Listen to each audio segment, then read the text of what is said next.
In this example, we will be estimating the square root of 76. To do this, we'll first take a look how we can split up 76. And we'll do this by using a rule.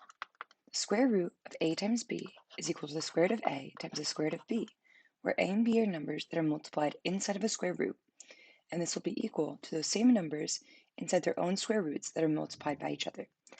Now, to do this for 76, we want to break this up into two factors.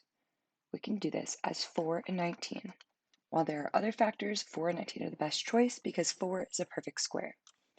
Now, if we rewrite the square root of 76 as the square root of 4 times 19, we can then use our rule to break it up. This becomes the square root of 4 times the square root of 19. The square root of 4 is 2, because 2 times 2 gives us 4. So this entire thing becomes 2 times the square root of 19, and this will be our reduced form. Now, if we want to estimate the square root of 76, what we can do is look for perfect squares nearby to 76. An example of this is 8 squared, which is 64. That's smaller than 76, so now we'll look at 9 squared. 9 squared is 81. We can see that 76 fits between 64 and 81. So we can write the following inequality. The square root of 64 is less than the square root of 76, which is less than the square root of 81. We can do this because 64 is less than 76, which is less than 81. Now we can rewrite the square root of 64 as 8, because 8 squared is 64, and we can rewrite the square root of 81 as 9, because 9 squared is 81. Now we can see that the square root of 76 lies between 8 and 9. To find the exact value, we'll try out different decimals.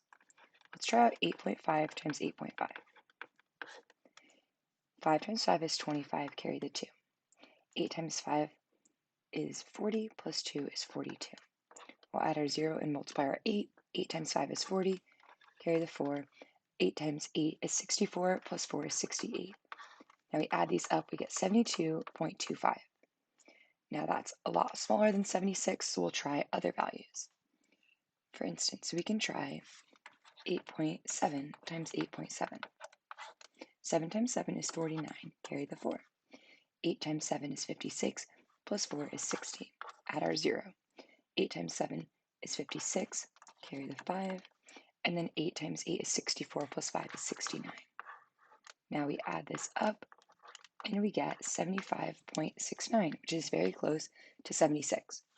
We can try 8.8 just to make sure that it's not closer to 76 than the 8.7 squared was. 8 times 8 is 64, carry the 6. 8 times 8 is 64, plus 6 is 70. And now we'll just repeat that in the bottom row, because again, we're multiplying by 8. So we add this up, we get 77.44. So we can see that the 8.7 times 8.7 was closer to 76. So we can round the square root of 76 and estimate it to about 8.7.